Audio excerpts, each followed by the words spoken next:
친정엄마가 입원한 첫날, 나는 남편에게 문자를 보냈고 그는 라는 짧은 답장을 보내왔다. 7째 날, 엄마가 수술을 받았다. 나는 수술실 박복도에 4시간을 앉아 있었고 전화를 3번이나 걸었지만 그는 전원을 꺼두었다. 15째 날, 엄마가 내게 물었다. 최 서방은 왜 안 오누? 나는 대답했다. 요즘 회사 일이 많이 바쁘대요. 엄마는 희미하게 웃을 뿐 더는 묻지 않으셨다. 나는 엄마가 모든 것을 알고 계신다는 걸 알았다. 30째 날, 엄마가 퇴원하는 날에도 그는 꽃다발 하나 보내지 않았다. 나는 아무 말도 하지 않았다. 그러다 그날 밤, 시어머니가 넘어지셨다는 전화를 받은 그가 나를 돌아보며 소리쳤다. 당장 튀어와서 어머니 수발 들어. 나는 고개를 들어 그를 평온하게 바라보며 딱 한마디를 던졌고 그는 순간 얼어붙어 아무 말도 하지 못했다. 이야기가 본격적으로 시작되기 전에 먼저 구독과 좋아요를 눌러주시고 댓글로 지금 어디서 이 방송을 듣고 계신지 남겨주세요. 여러분이 계신 모든 곳에 행복이 깃들기를 바랍니다. 자, 이제 편안한 마음으로 제 이야기에 귀 기울여 주세요. 오늘 밤 엄마 곁에 보호자가 있어야 하는데 당신 올 수 있어요? 아내 오진아가 이 문자를 전송했을 때 서울 아산병원 병동복도는 조명이 절반쯤 꺼진 상태였다. 간호사실 쪽에서 나지막이 복합기가 돌아가는 소리가 들렸고 병실 안에서는 누군가 낮게 기침을 했다. 보호자용 간이 침대의 쇠다리가 바닥에 닿아 있는 느낌은 아직 덮여지지 않은 쇳덩어리처럼 차가웠다. 그녀는 병실 문 앞에 서서 방금 무인 수납기에서 뽑아온 영수증을 손에 쥐고 있었다. 친정엄마 최 여사는 창가 쪽 병상에 누워 있었고 오른손 등에는 정맥 주사바늘이 꽂혀 있었다. 투명한 수액이 링거줄을 타고 뚝뚝 떨어졌다. 뇌경색은 갑작스럽게 찾아왔다. 오후만 해도 시장에서 두부를 사시던 분이 밤이 되자 온전한 문장 하나를 제대로 발음하지 못했다. 의사는 경과를 지켜봐야 하니 오늘 밤은 보호자가 상주하는 것이 좋겠다고 했다. 진아는 스마트폰 화면에 뜬 전송 완료 글씨를 바라보며 엄지손가락을 테두리에 얹은 채 기기를 주머니에 넣지 못했다. 7분 뒤 남편 최병준에게서 답장이 왔다. 내일 또 보고 일정이 있어서 당신이 먼저 챙겨. 장모님 상태가 어떤지 묻지도 않았고 갈아입을 옷을 가져다 줄지 묻지도 않았으며 병원에서 혼자 버틸 수 있겠냐고 묻지도 않았다. 짧은 문자 한 통이 마치 그녀의 등을 떠밀어 차가운 병실 안으로 다시 내팽개치는 것 같았다. 진아는 복도의 희미한 조명 아래 서서 그 화면을 오래도록 들여다보았다. 지나가던 간호사가 그녀 곁을 스치며 조용히 일러주었다. 보호자님, 오늘 밤은 좀 길어질 수 있으니 마실 물이라도 미리 사두시는 게 좋을 거예요. 네, 알겠습니다. 진아는 스마트폰을 손바닥에 꽉 쥔 채 간호사를 향해 고개를 끄덕였다. 그녀는 자동 판매기 앞으로 걸어가 따뜻한 캔 보리차를 하나 뽑았다. 자판기에서 캔이 떨어지며 덜컹하는 빈소리가 울렸다. 허리를 굽혀 캔을 집어든 순간 손끝에 닿은 온기를 통해 그녀는 자신의 손가락이 얼마나 차갑게 얼어 있었는지 깨달았다. 남편에게는 더 이상 답장도 전화도 하지 않았다. 병실로 돌아가기 전 그녀는 남편과의 대화창을 캡처한 뒤 스마트폰의 메모장 앱 안에 있는 비밀 폴더에 저장했다. 원래 그 폴더에는 공과금 납부 내역이나 부부 공동계좌 이체 내역, 시댁 경조사비 송금 캡처본 정도만 들어있었다. 그녀는 친정엄마 입원이라는 새로운 카테고리를 만들어 방금 캡처한 사진을 갈무리했다. 그제야 그녀는 병실 문을 열고 들어갔다. 엄마는 문소리를 듣고 힘겹게 고개를 돌렸다. 인매는 아직 마음대로 움직이지 않았지만 눈빛만은 또렷했다. 진아는 침대 머리맡에 따뜻한 보리차를 올려두고 허리를 숙여 엄마의 이불깃을 덮어주었다. 진아, 야, 이 물 젖은 종이 한 장을 덧댄 것처럼 웅얼거리는 목소리였다. 너는 그만 들어가 봐라. 저 여기 있어요. 진아가 보호자용 간이 침대를 가까이 끌어당겨 앉았다. 무릎이 병상 가장자리에 부딪히며 아주 작은 소리가 났다. 내일 학교 행정실에는 연차 냈어요. 엄마의 눈꺼풀이 미세하게 떨렸다. 무언가 더 묻고 싶은 눈치였다. 진아가 먼저 입을 열었다. 병준 씨는 내일 중요한 보고가 있어서 못 온대요. 엄마, 오늘 밤은 우리 둘만 있으면 돼요? 우리 둘이라고 말할 때 그녀의 목소리는 평소보다 느릿했다. 엄마는 진아를 물끄러미 바라보더니 잠시 후 수액을 맞지 않는 쪽 손을 바깥으로 조금 밀어냈다. 진아가 그 손을 맞잡았다.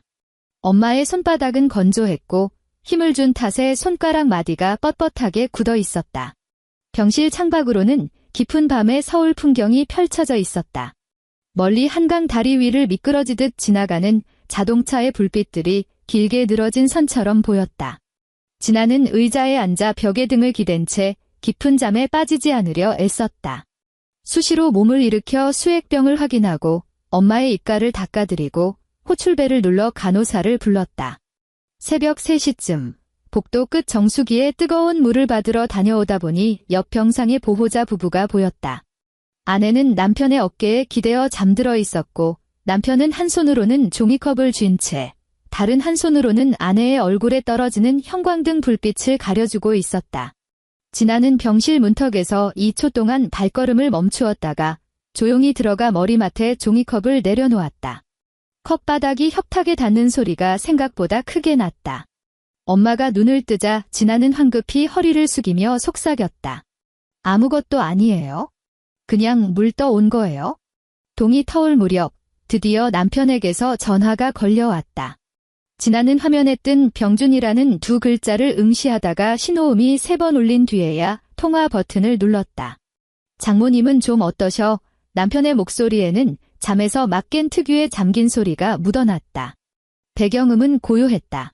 평소와 다름없는 안방 침실인 듯 했다. 진아는 스마트폰을 귀에 댄 채 아직 잠들어 있는 엄마를 한번 쳐다보고는 목소리를 한껏 낮췄다. 의사 선생님이 경과를 더 지켜봐야 한대요. 정밀검사가 필요할지도 모른다고요. 남편이 잠시 말을 멈췄다. 나 오늘 진짜 도저히 시간이 안 나네. 학교 쪽에 연차 내는 건 어렵지 않지? 당신 어차피 행정직이잖아. 진아의 손가락이 천천히 움츠러들며 쥐고 있던 종이컵에 얕은 구김이 생겼다. 연차 내는 거, 안 어려워요. 그녀가 대답했다. 남편은 안도한 듯 숨을 내쉬었다. 그럼 다행이네. 장모님은 당신이 알아서 잘 챙기고 집에서 저녁은 내가 알아서 대충 먹을게. 아, 맞다. 내일 아침에 입고 갈 셔츠 말인데 당신 집에 올 때 그것 좀 챙겨서. 나 오늘 집에 안 가요. 진아가 말을 잘랐다. 전화기 너머로 정적이 흘렀다. 남편의 말투가 조금 가라앉았다. 걱정해서가 아니었다. 자신의 용건이 끊긴 데 대한 짜증과 불편함이 배어 있었다. 그럼 내 셔츠는 어떡하라고? 진아는 창밖의 하늘이 조금씩 밝아지는 것을 바라보았다. 병실 유리창에 그녀의 얼굴이 비쳤다. 간밤에 눌려 헝클어진 머리카락, 핏기 없이 창백한 입술. 그녀가 말했다. 옷장 왼쪽 2번째 칸에 세탁해 둔 거 있어요. 그거 입어요. 알았어. 남편은 귀찮은 일이 하나 해결되었다는 듯 말했다. 무슨 일 있으면 또 연락하고. 통화가 끊기고 화면이 까맣게 꺼졌다. 진아는 스마트폰을 침대 협탁 위에 올려두었다가 잠시 후 다시 집어들었다. 그리고 방금 전에 통화 기록을 캡처해 메모장의 비밀 폴더 안에 밀어넣었다. 처음부터 이러려고 했던 건 아니었다. 결혼 전 연애 시절의 남편은 비 오는 날이면 그녀와 함께 버스를 기다려주던 사람이었다. 우산을 항상 그녀 쪽으로 기울여주느라 자신의 한쪽 어깨가 흠뻑 젖곤 했다. 결혼식 날 시어머니 박정희 여사는 진아의 손을 꽉 잡으며 말했다. 우리 병준이가 무뚝뚝하고 성질이 좀 급해도 내가 많이 이해해라. 진아야, 내가 우리 집에 들어온 이상 이제 넌 우리 식구다. 그때 그녀는 둘이 식구라는 말이 따뜻한 품을 내어주는 뜻인 줄만 알았다. 시간이 지나고 나서야 그녀는 깨달았다. 그 집안에서 말하는 우리 식구란 제사 음식을 얼마나 맛깔나게 부쳐내는지, 시아버지의 기일을 잊지 않고 챙기는지, 시어머니가 물 한 잔 달라고 입을 떼기 전에 먼저 대령하는지부터 평가받는 자리라는 것을.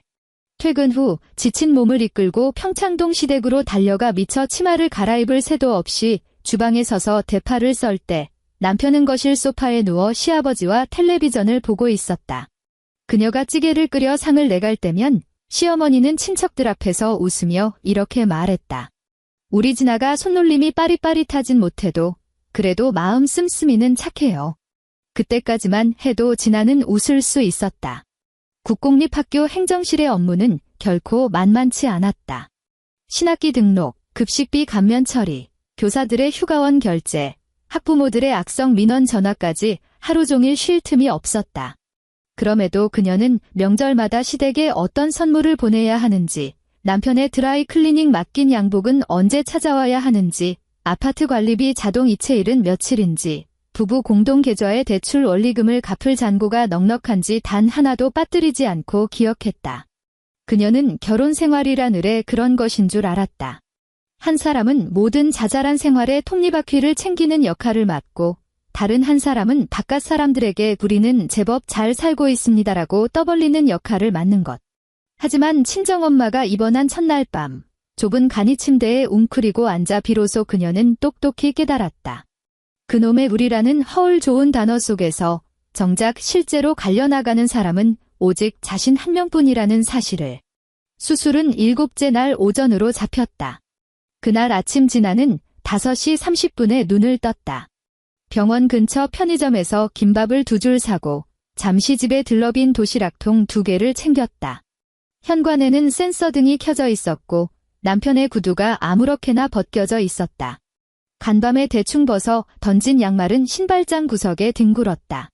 남편은 아직 자고 있었다.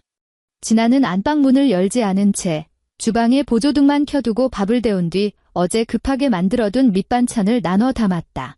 그녀는 2 몫의 도시락을 쌌다. 하나는 자신의 것, 다른 하나는 남편의 것이었다. 그녀는 생각했다. 아무리 회사가 바쁘더라도 장모 수술날인데 한 번쯤은 들여다보겠지? 단 10분이라도 엄마가 수술실로 들어가기 전 얼굴이라도 한번 비춰주겠지? 7시 40분, 엄마를 태운 침대가 수술실을 향해 굴러갔다. 간호사가 보호자는 밖에서 대기하라고 안내했다. 진아는 침대를 따라 수술실 문 앞까지 걸어갔다. 엄마의 얼굴은 입원 첫날보다 더 수척해져 볼이 움푹 패어 있었다. 엄마는 링거를 꽂지 않은 손을 들어 딸의 소매 끝을 만져보려는 듯했다. 진아가 허리를 굽혀 엄마의 마른 손을 이불 안으로 조심스럽게 넣어들였다. 저 문 밖에 있을게요. 진아가 말했다. 수술 끝나고 나오시면 바로 제 얼굴 보일 거예요. 수술실의 육중한 문이 닫히고 문 위에 붉은 불이 켜졌다.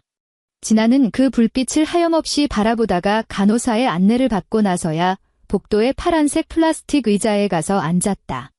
그녀는 남편에게 첫 번째 전화를 걸었다. 받지 않았다. 2번째 전화를 걸었다. 신호음이 끝까지 울리다 자동 응답기로 넘어갔다. 3번째 전화 역시 받지 않았다. 그녀는 스마트폰을 무릎 위에 올려놓고 까만 화면만 뚫어지게 쳐다보았다. 복도에는 종이컵을 들고 서성이는 사람들, 구석에서 작게 불경을 외우는 보호자, 끊임없이 손목시계를 들여다보는 이들이 있었다. 진아의 발치에 놓인 에코백 안에는 도시락통 2개가 들어있었고 뚜껑 위로는 아직 희미한 온기가 남아있었다. 10시 21분, 그녀는 4번째 전화를 걸었다. 신호음이 딱 한 번 울리더니 툭 하고 끊어졌다. 안 받은 게 아니었다. 수신을 거부한 것이었다. 진아의 손이 허공에서 멈췄다. 화면에 뜬 통화 종료 글씨를 몇 초간 바라보던 그녀는 조용히 스마트폰을 다시 무릎 위로 내렸다. 더 이상 걸지 않았다. 그녀는 허리를 굽혀 에코백에서 남편 몫의 도시락통을 꺼냈다.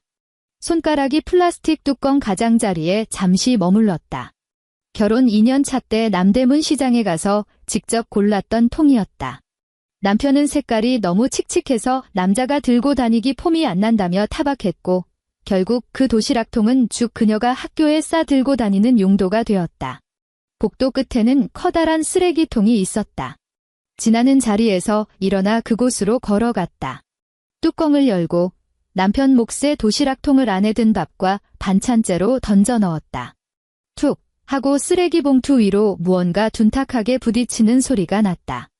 쓰레기통에서 손을 거둔 그녀는 물티슈로 손끝을 꼼꼼히 닦아내고는 다시 원래의 파란 의자로 돌아와 앉았다. 그녀는 스마트폰 메모장을 열고 타자를 쳤다.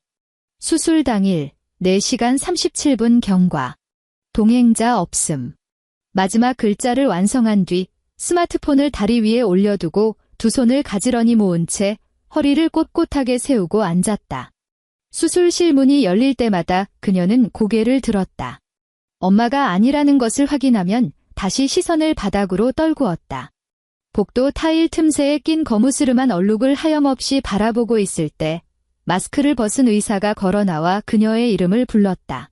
최 여사님 보호자분 계십니까?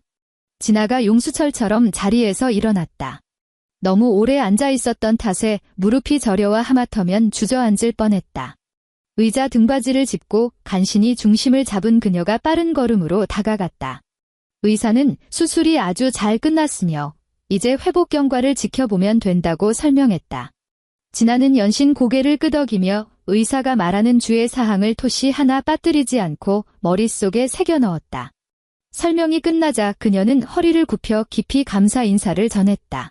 그때 주머니 속 스마트폰이 짧게 진동했다. 남편의 문자였다. 방금 회의 끝났어. 어떻게 됐어?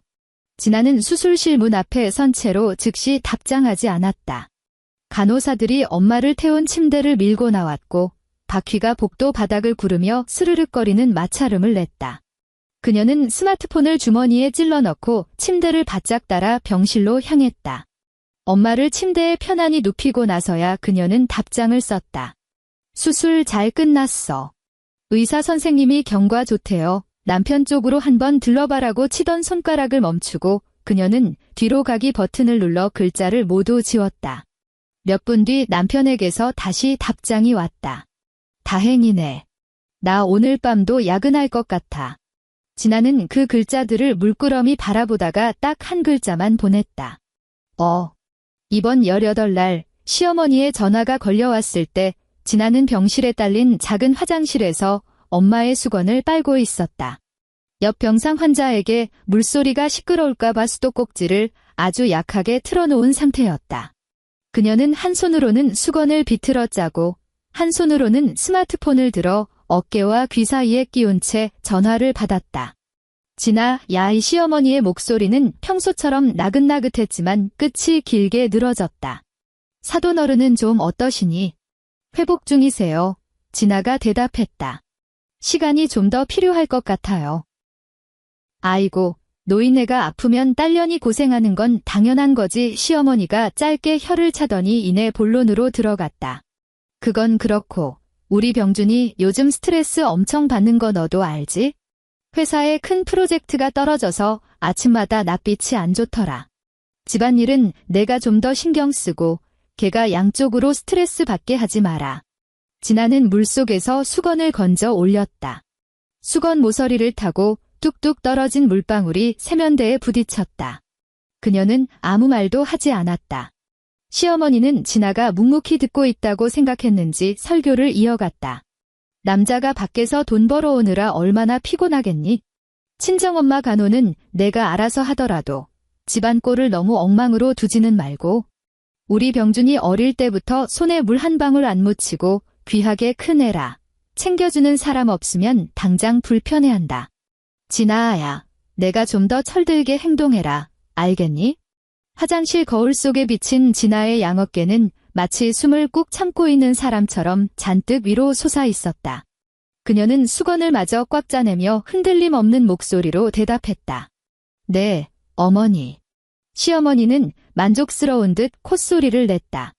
내가 너 미워서 이러는 거 아니다.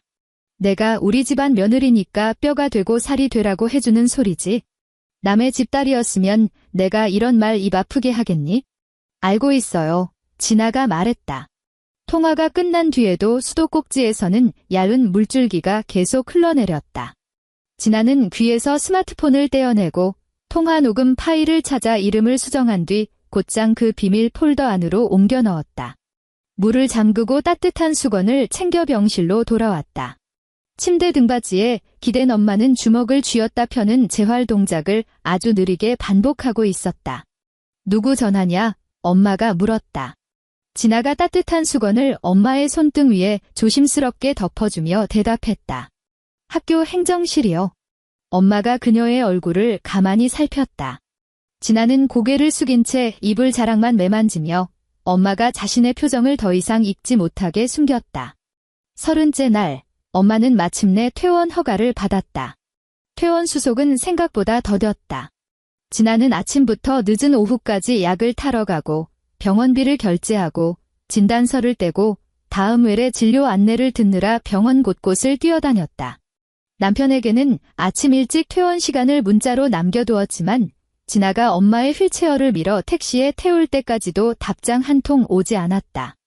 오후에 서울 도심은 차가 꽉 막혀 택시는 아산병원 정문을 빠져나오는 데만 한참이 걸렸다.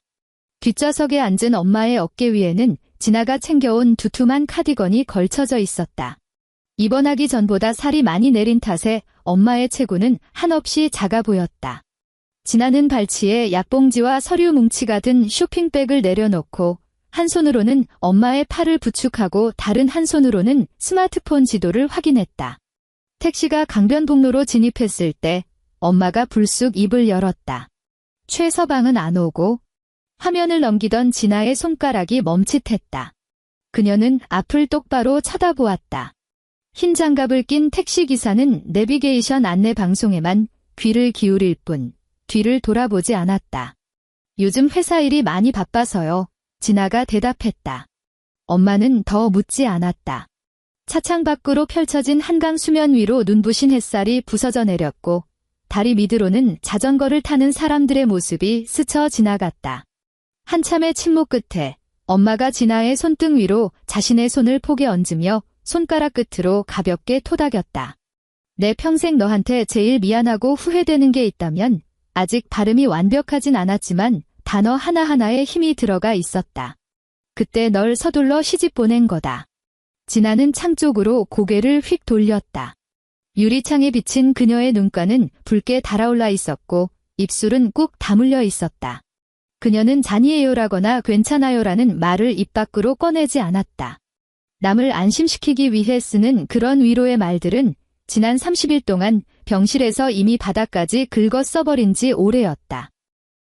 엄마 역시 창밖을 바라볼 뿐 미처 다 하지 못한 말들을 쌩쌩 달리는 찻길 위로 날려보내는 듯했다.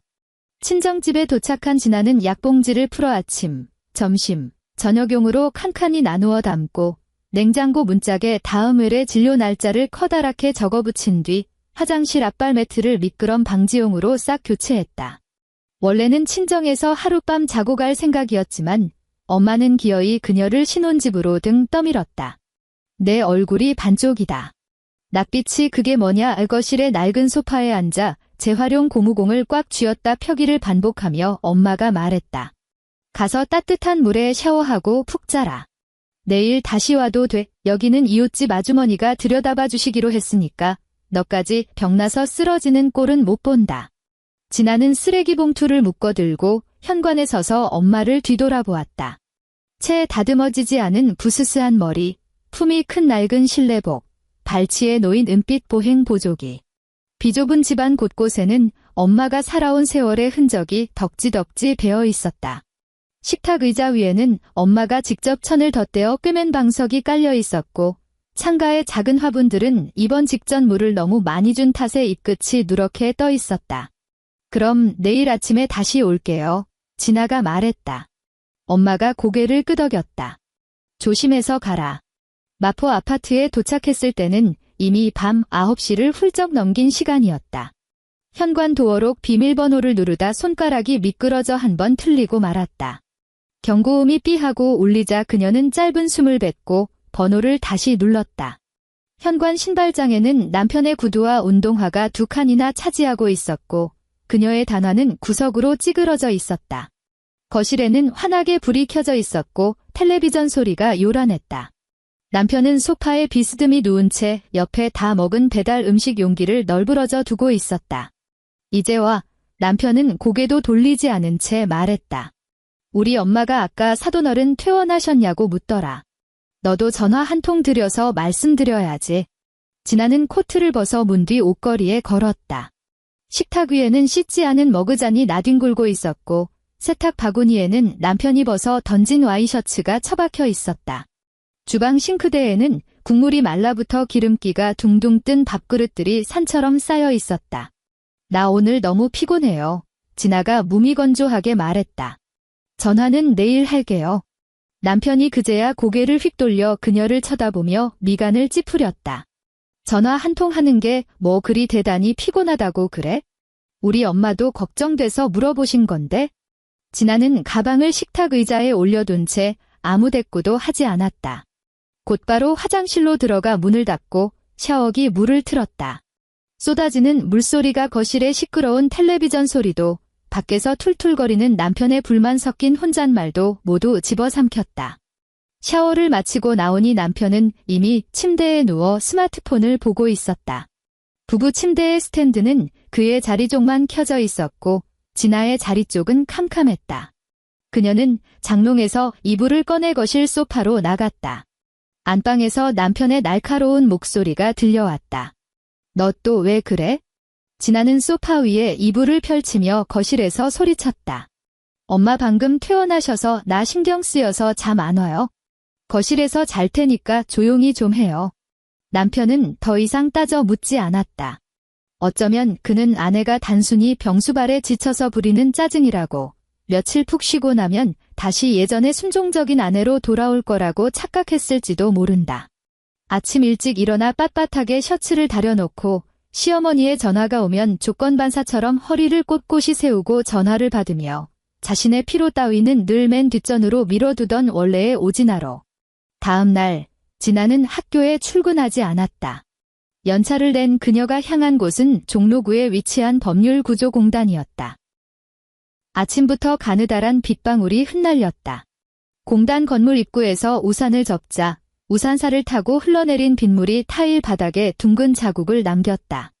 대기실에는 서류 뭉치를 끌어안고 자신의 순서를 기다리는 사람들, 플라스틱 의자에 앉아 주민등록증을 만지작거리는 노인들이 듬성듬성 앉아 있었다.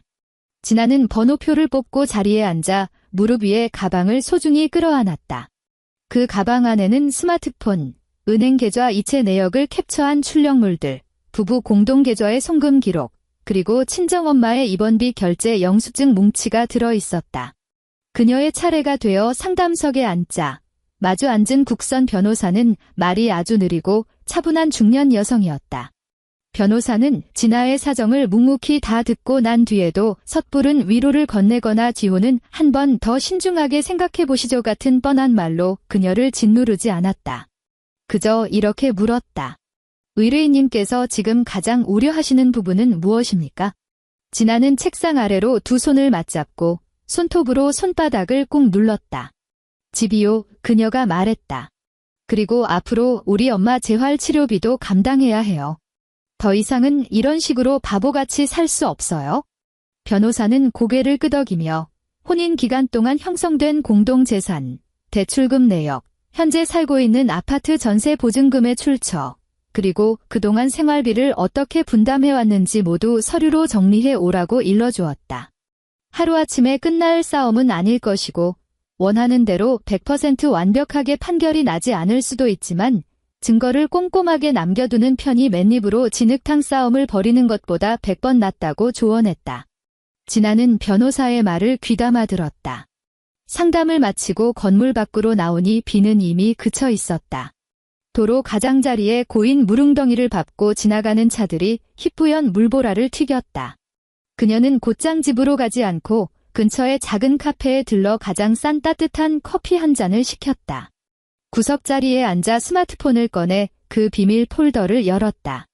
지난 5년간의 결혼 생활이 수십 장의 캡처 화면으로 낱낱이 펼쳐졌다. 매월 급여일마다 공동 계좌로 이체했던 62만 원의 기록. 아파트 관리비와 가스비를 그녀의 개인 카드로 결제한 내역. 시댁 제사 때마다 장을 보라며 남편에게 송금했던 돈은 남편이 자금 융통이 안 된다며 앓는 소리를 할 때 그녀가 대신 메워준 카드 대금 청구서. 친정엄마가 입원한 뒤 결제한 모든 의료비 수납 내역. 그곳에는 수취일란에 다산병원이라는 글자가 선명하게 찍혀 있었다. 그녀는 이 모든 자료를 엑셀표로 깔끔하게 정리하여 변호사 사무실에 이메일로 전송했다. 전송 완료 알림이 뜨자 그녀는 고개를 숙여 자신의 왼손을 한참 동안 내려다보았다. 약지에는 여전히 결혼 반지가 끼워져 있었고 반지 아래로는 살이 눌려 생긴 옅은 자국이 테두리를 따라 나 있었다. 그녀는 엄지손가락으로 반지를 매만지기만 할 뿐 빼지 않은 채 손을 거뒀 소매 안으로 깊숙이 숨겼다. 친정엄마가 퇴원하고 사흘째 되던 날 밤 11시 무렵 거실의 정막을 찢어발기듯 전화벨이 울려 퍼졌다. 진아는 방금 전 친정에서 돌아와 소파에 앉아 무릎 위에 학교 행정 서류를 올려놓고 검토하던 중이었다. 안방에서 전화를 받던 남편의 목소리는 처음엔 웅얼거리듯 났더니 갑자기 천장을 찌를 듯 높아졌다. 뭐라고요? 지금요. 아니 어쩌다 화장실에서 넘어지셨어요. 진아가 고개를 번쩍 들었다. 안방 문이 거칠게 열리며 남편이 스마트폰을 귀에 댄 채 뛰쳐나왔다. 까치집이 된 머리에 얼굴은 잔뜩 상기되어 있었다. 그는 식탁 위에 놓인 장모의 약봉지도 진아의 헬쑥한 얼굴도 안중에는 없다는 듯 다급하게 소리쳤다. 우리 엄마 집에서 넘어지셨대. 오른쪽 다리 골절이래. 당장 가서 옷 갈아입어. 진아가 자리에서 일어났다. 119는 불렀어요. 벌써 구급차 오고 있대. 남편은 허둥지둥 겉옷을 찾으며 닥달했다. 빨리빨리 좀 움직여. 평창동에서 병원까지 가려면 한참 걸린단 말이야. 진아는 식탁에 둔 스마트폰을 집어들며 부재중 전화가 없는지 확인했다. 당신 먼저 출발해요. 우리 엄마 오늘 밤에 혼자 계시니까 나 먼저 친정 들러서 엄마 상태 좀 확인하고. 남편이 획 돌아서며 억눌러왔던 분노를 터뜨렸다. 장모님은 벌써 퇴원했잖아. 우리 엄마가 지금 다리가 부러졌다고. 당장 튀어와서 우리 엄마 수발 들어. 거실에 찬물이 끼얹어진 듯 지독한 정적이 내려앉았다. 꺼져 있는 텔레비전, 웅웅거리는 냉장고 소리만이 공간을 맴돌았다. 남편이 씩씩거리며 걷는 바람에 현관 센서 등이 번쩍 켜졌고 하얀 불빛이 핏줄이 선 그의 턱선을 적나라하게 비췄다. 진아는 남편을 똑바로 응시했다. 엄마가 입원해 있던 한 달 동안 그녀는 수만 가지 시나리오를 머릿속으로 그렸다. 남편이 어느 날 갑자기 철이 들어 꽃바구니를 들고 엄마 병실을 찾아오는 상상. 시어머니가 전화로 너도 간병하느라 고생이 많다며 따뜻한 말 한마디 건네는 상상. 그리고 자신이 이 껍데기뿐인 결혼 생활의 마지막으로 한 번 더 기회를 주어야 할지 고민하는 상상. 심지어 그녀는 오늘 밤 남편이 턴마가 다치셨다는데 나 혼자서는 너무 무서워. 당신이 나랑 같이 가줄래? 라고 부탁했다면 엄마를 먼저 안심시킨 뒤 기꺼이 병원으로 달려갔을지도 모른다. 하지만 그의 입에서 튀어나온 말은 당장 튀어와서 수발들어졌다. 나 좀 도와줘가 아니었다. 우리 같이 가자도 아니었다. 오직 내 어머니의 수발을 들라는 명령뿐이었다. 진아는 천천히 스마트폰을 식탁 위에 내려놓았다. 가방을 챙기지도 외출복으로 갈아입지도 않았다. 그녀는 조용히 안방으로 들어가 화장대 서랍 맨 안쪽에서 두툼한 갈색 서류 봉투 하나를 꺼내 들고 나왔다. 남편은 현관에 선 채 신경질적으로 발을 굴렀다. 지금 그딴 서류 쪼가리가 문제야? 차 벌써 1층에 와 있어. 진아는 식탁으로 걸어가 그 봉투를 올려놓았다. 종이 뭉치가 나무 상판에 부딪히며 탁 하는 건조한 소리를 냈다. 그녀는 병원 복도에서 혼자 밤을 지새우던 그날보다 훨씬 더 차분하고 서늘한 목소리로 남편을 향해 말했다. 최병준. 나 이미 변호사 선임했어. 이거 당신 병원 다녀와서 꼼꼼히 읽어봐. 남편은 순간 멍청한 표정을 지었다. 외국어라도 들은 사람처럼 되물었다. 무슨 변호사? 진아는 소파에 걸쳐둔 겉옷을 들어 어깨에 걸쳤다. 친정엄마의 약봉지가 든 쇼핑백과 자신의 에코백을 한꺼번에 챙겨 들고 현관으로 걸어가 단화를 신었다. 남편이 팔을 뻗어 현관문을 막아섰다. 오진아, 너 지금 이 판국에 어딜 가겠다는 거야? 우리 엄마가 응급실에 실려갔다고. 진아가 서늘한 눈빛으로 그를 쳐다보았다. 나 우리 엄마한테 가? 남편의 얼굴이 불그락푸르락해졌다. 너 미쳤어.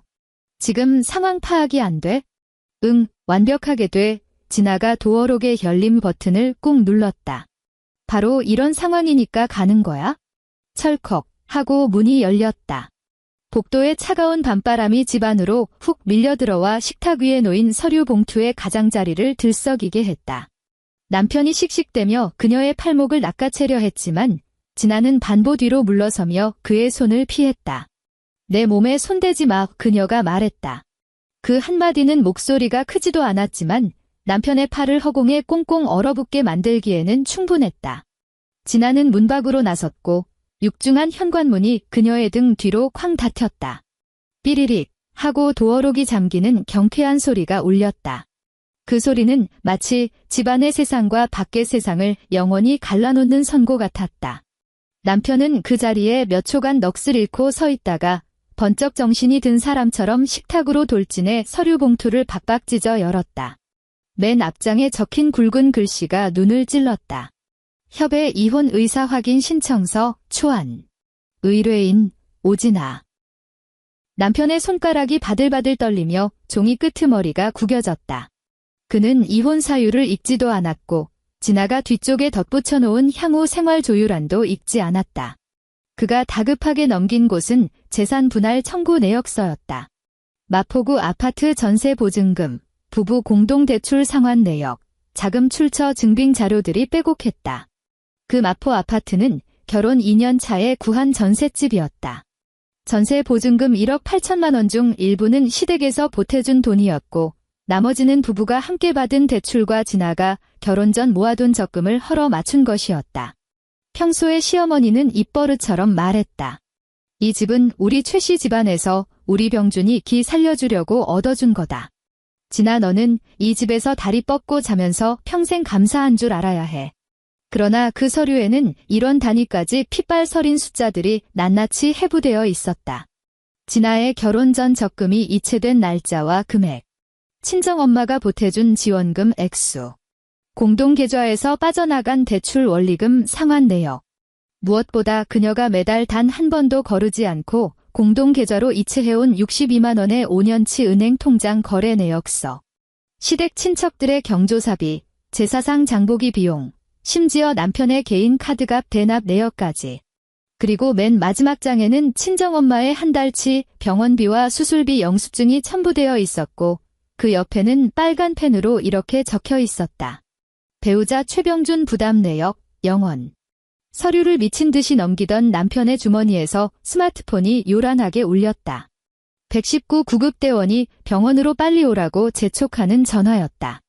그는 서류 봉투를 구겨쥔 채 겉옷을 챙겨 입고 밖으로 뛰쳐나갔다. 엘리베이터를 타고 내려가는 내내 그는 진아에게 전화를 걸었다. 첫 번째 전화. 받지 않았다. 두 번째 전화. 역시 받지 않았다. 세 번째 전화. 진아가 전화를 받았다. 수화기 너머는 아주 조용했고 달그락거리며 약통 뚜껑을 여는 소리가 희미하게 들렸다. 남편은 응급센터 건물 앞에 서 있었다. 구급차의 빨간 경광등이 번쩍거렸다. 그는 끓어오르는 화를 짓누르며 씹어뱉듯 물었다. 너 지금 어디야? 우리 엄마 집. 진아가 말했다. 엄마 아직 재활 중이셔. 난 지금 여기 있어야 해. 그게 지금 핑계가 된다고 생각해 남편의 언성이 높아졌고 지나가던 사람들이 힐끔 쳐다보자 그는 다시 목소리를 낮췄다. 우리 엄마가 뼈가 부러져서 응급실에 실려왔는데 며느리라는 년이 코빼기도 안 비쳐? 남들이 우리 집안을 뭐라고 욕하겠어. 진아는 엄마에게 따뜻한 물과 함께 저녁 약을 건네드렸다. 엄마가 물을 다 마실 때까지 기다린 뒤에야 그녀가 스마트폰에 대고 말했다. 수첩에 적어둬. 오늘 밤 이 시간부로 우리는 별거에 들어간 거야? 그쪽도 변호사 선임해서 내 변호사 쪽으로 연락하라고 해? 남편이 헛바람을 들이켰다. 너 지금 장난해? 진심이야. 진아가 식탁 위에 물컵을 내려놓으며 말했다. 응, 진심이야. 오진아, 너 이혼이란 단어 무기로 삼아서 나 협박할 생각 마. 나 지금 내 투정 받아줄 시간 없어. 나 협박하는 거 아니야. 진아는 엄마가 침대에 편안히 눕는 것을 지켜보며 이불을 어깨까지 끌어 덮어주었다. 최병준, 나 지금 투정 부리는 것도 아니야? 통화가 일방적으로 끊어졌다. 남편은 응급센터 자동문 앞에 우두커니 서서 끊긴 신호음을 들으며 난생 처음으로 아내에게 쌍욕을 퍼붓지 못했다. 그는 손에 꽉 쥔 서류 봉투를 내려다보았다. 이미 소나기 힘에 짓눌려 엉망으로 구겨져 있었다. 병원 안에서 풍겨나오는 소독약 냄새와 서늘한 밤 공기가 훅 끼쳐왔다. 간호사가 보호자를 찾는 다급한 방송이 흘러나오자 그는 스마트폰을 주머니에 쑤셔넣고 응급실 안으로 뛰어들어갔다. 시어머니 박정희 여사는 응급실 임시 병상에 누워 오른쪽 다리에 두꺼운 부목을 댄 채 얼굴이 하얗게 질려 씩씩대고 있었다. 시아버지가 세상을 떠난 뒤 그녀는 평창동의 낡은 빌라에서 낮에는 파출부를 부르고 밤에는 홀로 지내왔다. 새벽에 화장실에 가려다 바닥에 남아있던 물기에 미끄러져 고관절이 골절된 것이다. 비명조차 지르지 못하고 끙끙대던 것을 아랫집 주민이 듣고 구급차를 부른 터였다. 아들의 얼굴을 보자마자 시어머니는 그의 소매를 꽉 움켜쥐었다. 진아, 그녀는 어딨어? 남편은 어머니의 매서운 눈빛을 슬그머니 피했다. 처가에 갔어요. 그 말을 듣자마자 시어머니의 목소리가 귀청을 찢을 듯 날카로워졌다. 사돈어른은 벌써 퇴원했잖니. 시어미가 다리가 부러져서 병원에 누웠는데 코빼기도 안 비쳐? 그년이 우리 집안 며느리로서 도리라는 걸 알기나 하는 년이냐? 옆 병상의 환자와 보호자들이 눈살을 찌푸리며 쳐다보았다. 남편이 곤란한 표정으로 목소리를 낮췄다. 엄마, 진정하고 일단 입원 수속부터 밟자. 입원 수속은 무슨 얼어 죽을. 당장 그년한테 전화해서 튀어오라고 해. 시어머니가 성한 쪽 손으로 침대 난간을 쾅쾅 내리치다 통증에 윽 하고 숨을 삼키면서도 고집을 꺾지 않았다. 내가 결혼해서 며느리 들인 게 뭐 때문인데? 내 여자 하나 제대로 못 다스려? 지 애미 병원에 한 달이나 자빠져 있을 때 우리가 찍소리 하나 안 하고 참아줬더니 이제 내 차례가 되니까 친정으로 주랭랑을 쳐? 이번 서약서를 쥐고 있던 남편의 손이 허공에서 멈칫했다. 지 애미 입원했을 때 우리가 아무 말 안 했더니 그 말이 귓가를 때리자 평소라면 당연하게 고개를 끄덕였을 어머니의 논리가 오늘따라 소름 끼치게 낯설게 다가왔다.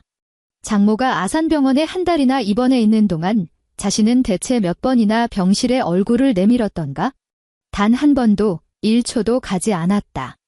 장모의 수술날 회의실 밖에서 끊임없이 울리던 아내의 전화를 자신이 어떻게 처리했는지 생생히 떠올랐다. 그는 상사에게 매출 데이터를 보고해야 한다는 핑계로 진동이 울리는 스마트폰의 수신 거부 버튼을 꾹 눌렀었다. 회의가 끝나고 나서야 무미건조하게 저떻게 됐어? 라는 문자 하나 띡 보낸 게 전부였다. 그때는 그게 전혀 문제될 게 없다고 생각했다. 어차피 병원에는 진아가 상주하고 있고 딸이 간호하면 될 일이지 의학 지식도 없는 사위가 가서 뭐 할 게 있냐고 합리화했었다. 그런데 지금 자신의 어머니가 응급실 병상에 누워있고 곁에 진아가 없자 세상의 모든 질서가 박살난 것 같은 혼란이 밀려왔다. 시어머니는 여전히 악을 쓰고 있었다. 그년이 내가 성질 좋은 거 믿고 기어오르는 거야? 여자가 시집을 왔으면 뼛속까지 시댁 식구가 돼야지. 친정애미는 중요하고 시어미는 뒷전이야. 오늘 밤 당장 안 튀어오면 내일부로 그년 우리 집 문턱도 못 넘게 해. 남편은 이번 서약서의 보호자 서명란의 펜 끝을 댄 채 멍하니 서 있었다. 진아는 애초에 다시는 그 문턱을 넘을 생각이 없다는 말이 목구멍까지 차올랐지만 차마 입 밖으로 꺼내지 못했다. 그날 밤 이후 남편은 꼬박 사흘 동안 병원에서 어머니 곁을 지켜야 했다. 그는 태어나서 처음으로 집원이라는 것이 단순히 환자를 병원에 데려다 놓는 것으로 끝나는 일이 아니라는 걸 뼈저리게 깨달았다. 원무과를 오가며 수납을 해야 했고 담당이의 딱딱한 회진 설명을 알아들어야 했으며 병원 지하 의료기기 상점까지 뛰어내려가 대소변용 패드를 사와야 했다. 거동을 못하는 어머니의 손발을 물수건으로 닦아내고 새벽에 시도 때도 없이 간호사를 불렀다. 어머니는 통증 탓에 밤새 잠을 이루지 못하고 신경질을 부렸다. 물을 떠다 주면 너무 뜨겁다고 욕을 했고 다시 떠오면 미지근하다고 패악을 부렸다. 아침에 회의가 있어 불이 나게 회사로 달려가면 어머니는 간호사 불친절하다며 당장 병원으로 튀어오라고 불호령을 내렸다. 그는 화장실에 숨어 진아에게 문자를 보냈다. 우리 엄마 오늘 정밀 검사 받아야 해. 당신 제발 한 번만 와줘. 진아의 답장은 칼 같았다. 우리 엄마 외래 진료 있는 날이야? 안 가. 견디다 못한 그가 전화를 걸자 진아는 신호가 2번 울리기도 전에 받았다. 당신 진짜 이럴래? 와서 얼굴 한 번만 비춰. 비상계단에 선 남편의 목소리에는 피로가 덕지덕지 묻어 있었다. 그래도 명색이 시어머니잖아. 우리 엄마 뇌경색으로 수술실 들어갈 때 당신은 대체 어디 있었어? 진아가 담담하게 물었다. 남편은 말문이 막혔다. 비상계단 철문 너머로 환자용 침대가 덜컹거리며 지나가는 바퀴 소리만 요란하게 울렸다. 몇 초의 정적 끝에 그가 쥐어짜듯 말했다. 그때는 나 회사에서 중요한 보고. 진아가 언성을 높이지도 않은 채 그의 말을 잘랐다. 그러면 지금의 당신도 일정이 있겠지. 간병인을 고용하든 병원 측이랑 조율하든 당신이 연차를 쓰든 알아서 해. 당신 어머니 일이니 아들인 당신이 책임지고 처리해. 남편이 이를 꽉 깨물었다. 부부 사이에 꼭 이렇게까지 매정하게 계산해야 돼? 스마트폰 너머로 부스럭거리며 약봉지를 정리하는 소리가 들렸다. 진아가 말했다. 나는 지난 5년 동안 단 한 번도 계산해 본 적 없어. 지금은 그저 덮어뒀던 장부를 펼쳐서 당신 눈앞에 들이미는 것뿐이야. 통화가 툭 끊어졌다. 남편은 비상계단에 홀로 서서 스마트폰을 부서질 듯 꽉 쥐었다. 손등에 시퍼런 핏줄이 도드라졌다. 그날 밤 식탁에 놓여있던 갈색 서류 봉투, 협의 이혼 의사 확인 신청서라는 차가운 활자들이 머릿속을 맴돌자 난생 처음으로 뼛속까지 시린 두려움이 엄습했다. 넷째 날 밤, 그는 간신히 짬을 내어 마포 아파트로 돌아갔다. 현관 비밀번호는 예전 그대로였다. 띡띡띡 소리와 함께 문이 열리고 센서 등이 켜졌지만 그는 문지방을 넘지 못한 채 우뚝 멈춰섰다. 집이 지나치게 정돈되어 있었다. 진아가 평소에 치워두던 그런 따뜻한 온기가 밴 깔끔함이 아니라 영혼까지 싹 비워진 폐허 같은 공허함이었다. 신발장에 늘러니 놓여있던 그녀의 구두와 단화가 모조리 사라졌다. 현관 옷걸이에 걸려있던 그녀의 베이지색 트렌치 코트도 없었다. 거실 구석을 지키던 고무나무 화분도 사라졌고 마룻바닥에는 화분이 놓여있던 자국만 주변보다 약간 옅은 색으로 둥글게 남아있었다. 찬장에 놓여있던 장모님이 물려주신 수입 도자기, 그릇 세트도 이빨이 빠진 듯 자리를 비웠다. 안방 옷장 문을 열어보니 왼쪽에는 오직 그의 와이셔츠와 칙칙한 정장만이 덩그러니 걸려있을 뿐 진아의 옷은 단 한 벌도 남지 않았다. 남편은 안방 한가운데 멍하니 섰다. 텅 빈 옷장에서 그녀가 즐겨 쓰던 섬유 유연제의 희미한 잔향이 배어나왔지만 그마저도 싸늘하게 식어버린 방 안의 공기에 금세 흩어져 버렸다. 그녀는 화를 내며 물건을 집어 던지지도 벽에 걸린 웨딩 사진을 바닥에 내동댕이 치지도 빨간 매직으로 벽에 저주를 퍼붓지도 않았다. 그저 자신의 목만 철저하게 흔적도 없이 도려내어 떠나갔다. 화장대 서랍을 열어보니 굴러다니던 머리끈 하나, 핸드크림 샘플 하나 남지 않았다. 텅 빈 거울 앞에는 언젠가 그가 넥타이를 풀며 아무렇게나 던져두었던 커프스 버튼 한 쌍만이 뒹굴고 있었다. 비틀거리며 주방으로 걸어간 그의 눈에 냉장고 문짝에 붙어있는 노란색 포스트잇 한 장이 들어왔다. 당신 정장 세탁소 보관증 신발장 서랍에 있어요. 잊지 말고 찾아와요. 반듯하고 정갈한 글씨체. 평소 그녀가 출근 전 냉장고에 붙여두던 수많은 메모들과 똑같았다. 아파트 관리비 오늘 이체일이에요. 냄비에 북엇국 끓여놨으니 데워 먹어요. 내일 비 온대요. 우산 챙겨요. 어머니 생신 잊지 말고 전화드려요. 남편은 그 수많은 쪽지들을 단 한 번도 심각하게 읽어본 적이 없었고 어떤 날은 귀찮다며 휙 구겨서 쓰레기통에 처박기도 했다. 하지만 지금 냉장고에 붙은 이 한 장의 포스트잇은 그녀가 이 집을 완전히 버리기 전 마지막으로 베푼 정리의 흔적이었다. 그가 손을 뻗어 포스트잇을 떼어냈다. 종이가 떨어지며 찌직하는 미세한 소리가 났다. 그 짧은 문장을 몇 번이나 읽고 또 읽었지만 그는 차마 그것을 구겨버리지도 어디에 버려야 할지도 알 수 없었다. 싱크대 및 쓰레기통을 열어보니 비닐봉지마저 새 것으로 깔끔하게 교체되어 있었다. 그녀는 떠나는 마지막 순간까지 자신이 남긴 쓰레기마저 완벽하게 비우고 떠난 것이다. 남편은 거실 소파에 털썩 주저앉아 시계탑처럼 미동도 하지 않았다. 텔레비전 소리도, 주방 후드가 돌아가는 소리도, 베란다에서 지나가 빨래를 널 때마다 들리던 플라스틱 옷걸이 부딪히는 소리도 나지 않았다. 창문 너머로 윙윙거리며 달리는 자동차들의 백색 소음만이 공간을 채웠다. 그는 스마트폰을 꺼내 진아의 최근 통화 기록이라도 뒤져보려 했지만 그녀가 쓰던 구형 태블릿조차 사라지고 없었다. 그녀는 그가 질척거리며 뒤질 만한 꼬투리를 단 하나도 남기지 않았다. 마침내 거실 테이블 아래에 방치되어 있던 부부 공용 태블릿 PC가 눈에 띄었다. 가계부 어플이나 뉴스를 볼 때 쓰던 기기였다. 그는 브라우저의 방문 기록을 뒤지다가 장모가 입원한 지 딱 사흘째 되던 날의 검색 기록을 발견했다. 종로구 법률구조공단 이혼 상담 예약. 화면 위를 맴돌던 남편의 손가락이 얼어붙었다. 이번 사흘째. 자신이 핏대를 세우며 당장 튀어와서 수발들어 라고 패악을 부린 날도 아니었고 시어머니가 고관절이 부러져 병원에 실려간 날도 아니었으며 서류 봉투가 식탁 위를 날아다니던 날도 아니었다. 장모가 입원하고 단 사흘. 그녀는 그때 이미 도망칠 비상구를 파기 시작했던 것이다. 그는 소파에 파묻힌 채 천천히 태블릿을 내려놓았다. 거실의 형광등 불빛이 너무 눈이 부셨지만 일어나서 불을 끌 기력조차 없었다. 식탁 위에는 진아가 서류 봉투를 올려놓았던 자리에 얕은 그림자가 드리워져 있었다. 그제야 그는 똑똑히 깨달았다. 오진아는 하루아침에 돌변한 미친 여자가 아니었다. 자신이 그녀의 구조 신호를 철저히 무시하고 전화를 수신 거부하고 시댁의 무례함을 방관했던 매 순간마다 그녀는 조용히 마음의 짐을 싸서 한 걸음씩 이 집을 빠져나가고 있었던 것이다. 이혼 조정 기일은 그로부터 한 달 반 뒤로 잡혔다. 그 기간 동안에도 남편은 미련을 버리지 못하고 끊임없이 진아에게 연락을 시도했다.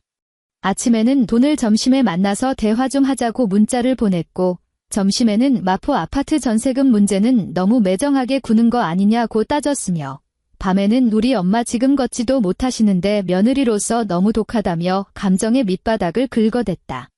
진아는 철저하게 무시했다.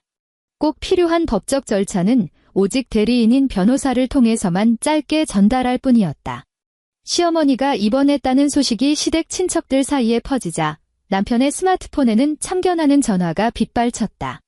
어떤 이는 여자가 순간 홧김에 저러는 거니 내가 꾹 참고 져주라고 했고 어떤 이는 진아 그애 혹시 밖으로 딴 주머니 찬 거 아니냐며 의심했다.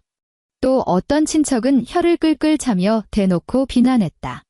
시어미가 다리가 부러져서 똥오줌을 못 가리는데 이혼 소장을 보내?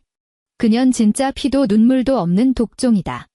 시어머니는 병상에 누워 친척들의 동정 어린 비난을 자양분 삼아 다시 기세를 회복했다. 그녀는 평소 친하게 지내던 이모님을 통해 진아에게 최후 통첩을 보냈다. 진아가 지금이라도 당장 병원으로 달려와 무릎 꿇고 사죄하면 우리 최씨 집안은 대인배처럼 용서하고 받아주겠다는 것이었다. 전화를 넘겨받은 이모님은 시어머니보다는 훨씬 부드럽고 구슬리는 말투로 진아에게 전화를 걸었다. 진아야, 부부싸움 치고 너무 멀리 가는 거 아니니? 전화기 너머로 이모님의 한숨소리가 들렸다. 내 시어머니가 다리뼈가 으스러져서 저 고생인데 명색이 며느리라는 애가 코빼기도 안 비치면 남들 보기에 집안 꼴이 우스워진다. 내가 아직 젊어서 욱하는 마음에 그러는 모양인데 스스로 퇴로를 막아버리면 쓰나. 진아는 당시 학교 행정실에서 신학기 예산안 서류를 정리하고 있었다. 점심시간이라 다른 직원들은 모두 식당으로 빠져나갔고 사무실 안에는 예열된 복사기가 웅웅거리는 소리만 맴돌았다. 그녀는 스마트폰을 스피커폰으로 켜둔 채 묵묵히 서류에 스테이플러를 찍었다. 이모님, 진아가 차분하게 입을 열었다. 저희 엄마 뇌경색으로 수술실 들어가던 날 병준 씨는 코빼기도 안 비쳤습니다. 병원에 누워 계시던 한 달 동안 단 하루도 오지 않았어요. 시어머니는 제게 전화해서 제가 얼마나 힘든지는 묻지도 않고 아들 스트레스 받으니 저보고 집안일 똑바로 하라고 훈계하셨죠. 전 이미 법원에 조정 신청을 넣었고 앞으로 하실 말씀은 제 변호사를 통해 정식으로 전달해 주시기 바랍니다. 이모님 쪽에서 말문이 막힌 듯 정적이 흘렀다. 잠시 후 이모님이 모기만한 목소리로 더듬거렸다. 그런 사정은 병준이 녀석이 우리한테 한마디도 안 해서 몰랐지? 그래서 제 변호사에게 부탁해서 이혼 조정 자료 중 공개해도 법적으로 문제없는 사실관계 증명 서류를 시댁 친척분들께 우편으로 보내드릴 예정입니다. 진아가 힘주어 스테이플러를 쾅 찍었다. 누가 잘했네 못했네 진흙탕 싸움을 하자는 게 아닙니다. 뒤에서 쓸데없는 헛소문이 도는 걸 막기 위해서입니다. 이모님은 쫓기듯 전화를 끊어버렸다. 가정법원 조정 기일 당일. 진아는 단정한 짙은 남색 코트 차림에 머리를 하나로 묶고 나타났다. 그녀의 곁에는 서류 가방을 든 국선 변호사가 동행했다. 남편 역시 로펌에서 고용한 변호사와 함께 나타났고 다리를 다쳐오지 못한 시어머니를 대신해 친척 한 명이 우리 애가 말주변이 없어서 불리하게 당할까봐 감시자 명목으로 따라왔다. 법원의 조정실은 텔레비전 드라마에서 보던 것처럼 크고 웅장하지 않았다. 비좁은 방 한가운데 길쭉한 책상이 놓여있고 딱딱한 철제 의자 몇 개가 전부였다. 벽에 걸린 아날로그 시계의 초침 소리만 유난히 크게 들렸다. 중년의 조정위원이 서류를 훑어보며 아주 무미건조한 목소리로 양측의 이혼 의사를 확인했다. 진아가 네, 동의합니다라고 짧고 명확하게 대답하자 남편은 아내가 이 미친 짓을 그만둘 마지막 기회라는 듯 원망스러운 눈빛으로 그녀를 쏘아보았다. 재산 분할 쟁점으로 넘어가자 남편 측 변호사가 먼저 선제 공격을 날렸다. 마포구 아파트 전세 보증금의 대부분은 남편의 본가에서 지원한 자금입니다. 따라서 아내 측이 절반 가까운 지분을 요구하는 것은 법리적으로 매우 부당합니다. 또한 혼인 기간 동안 남편이 가장으로서 가정 경제의 기둥 역할을 했으며 아내 측의 수입은 푼돈 생활비에 보탠 것에 불과하므로 기여도를 지나치게 높게 산정해서는 안 됩니다. 진아는 변호사의 말을 끊지 않았다. 허리를 꼿꼿하게 세우고 두 손을 서류 봉투 위에 가지런히 올려둔 채 미동도 하지 않았다. 남편 본가의 지원이라는 단어가 나올 때 잠시 눈꺼풀을 아래로 떨어뜨렸을 뿐 이내 다시 차가운 시선을 들어 올렸다. 진아의 변호사가 두툼한 엑셀 출력물을 조정위원 앞으로 슥 밀어주었다. 아내 측은 혼인기간 5년 동안 매월 고정적으로 부부 공동계좌에 62만 원씩 지속적으로 이체했습니다. 총 합계 744만 원에 달합니다. 그뿐만 아니라 아파트 전세 보증금에 들어간 아내 측의 혼전 저축액과 친정어머니가 증여한 자금 역시 은행의 이체 기록표로 완벽하게 증빙되어 있습니다. 공과금, 아파트 관리비, 일부 주택대출 상환금, 심지어 양가 경조사비까지 아내의 카드로 결제된 내역을 전부 제출합니다. 남편 측 변호사가 복사본을 받아 들고 훑어보는 속도가 점차 느려졌다. 남편은 그 옆에 앉아 얼굴 근육이 뻣뻣하게 굳어가는 것을 숨기지 못했다. 진아의 변호사가 쐐기를 박았다. 추가로 덧붙이자면 친정어머니의 뇌경색 입원 및 수술 비용 일체는 전액 아내의 사비로 처리되었습니다. 남편 측은 단 1원의 경제적 지원도 하지 않았으며 병실에 한 번도 방문하지 않아 간병에 대한 물리적 기여도 역시 제로입니다. 이는 남편에게 장모의 부양 의무를 지우려는 것이 아니라 혼인 기간 동안 양 당사자의 돌봄 노동과 경제적 분담이 얼마나 심각하게 일방적이었는지를 증명하기 위함입니다. 조정위원이 남편을 향해 고개를 돌렸다. 이 제출 자료에 대해 이해 있습니까? 남편이 입을 뻐끔거렸지만 변명거리를 찾지 못해 자신의 변호사만 쳐다보았다. 변호사가 귓속말로 무언가 물었지만 그는 멍한 표정으로 고개만 저었다. 서류에 박힌 날짜와 금액들은 식탁 위에 흩어진 밥알처럼 명백한 팩트였다.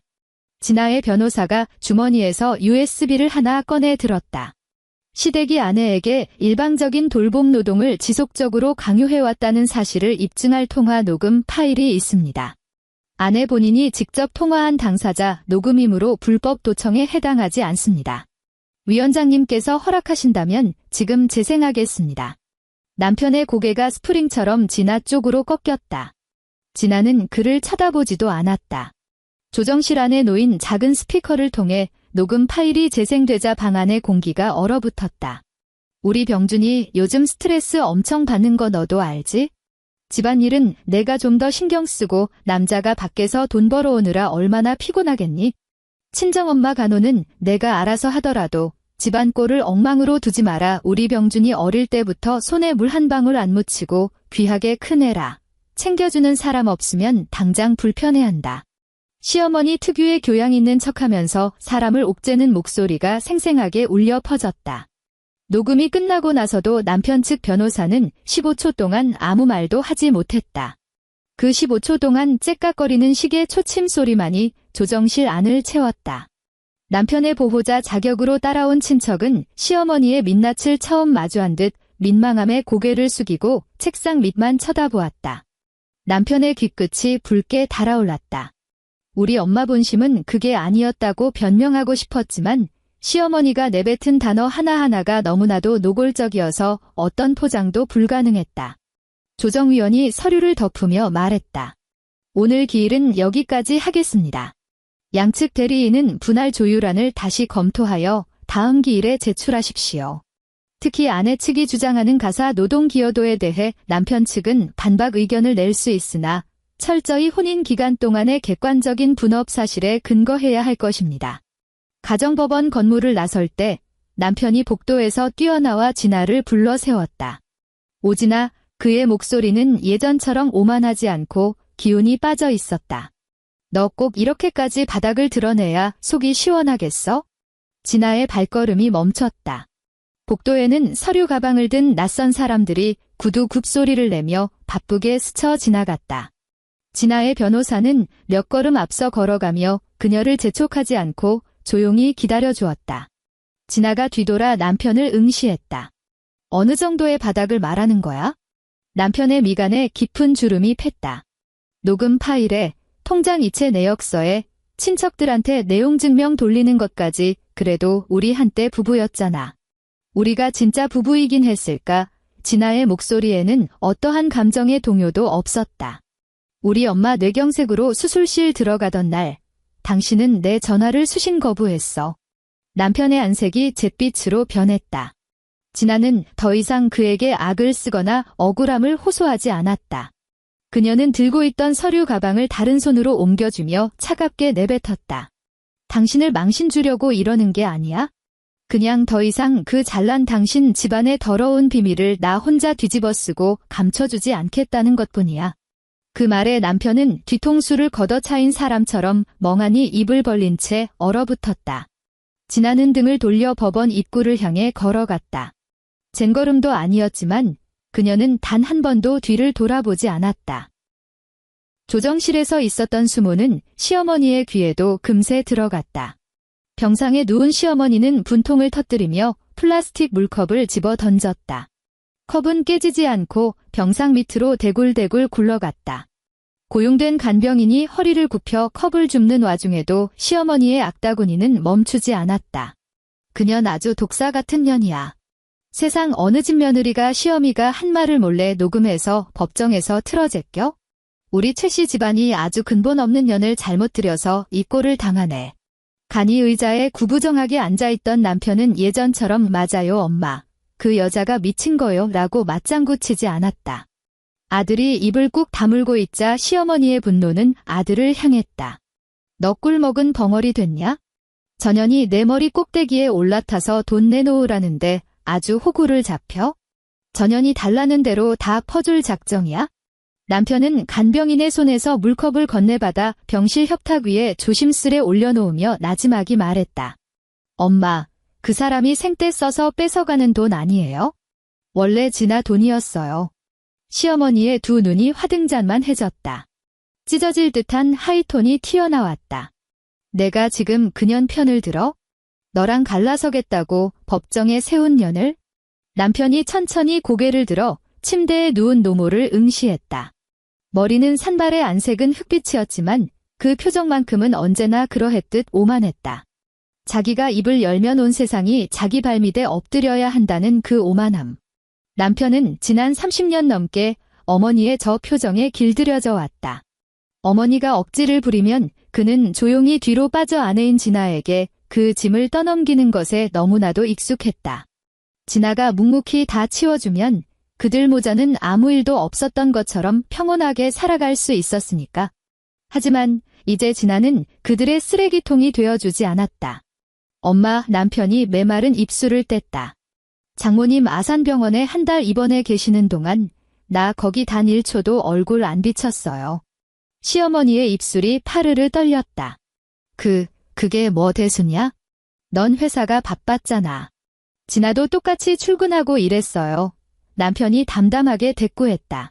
병실아는 식의 초침 소리조차 멈춘 듯 지독한 정적에 휩싸였다. 시어머니는 마치 외계인을 보는 듯한 기괴한 눈빛으로 아들을 노려보았다. 너 홀렸니? 그 독사 같은 년이 뱉은 말에 아주 뇌가 저려졌어? 남편은 시선을 바닥으로 떨구고 더는 대꾸하지 않았다.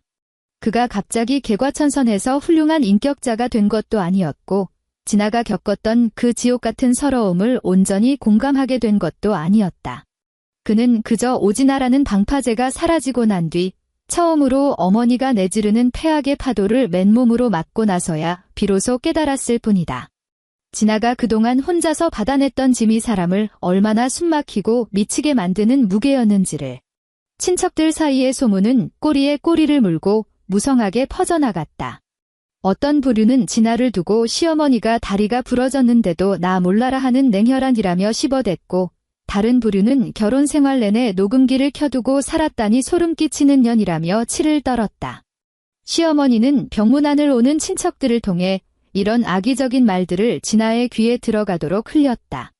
진아는 단톡방에 장문의 해명글을 올리지도 않았고 억울하다며 친척들에게 일일이 전화를 돌리지도 않았다.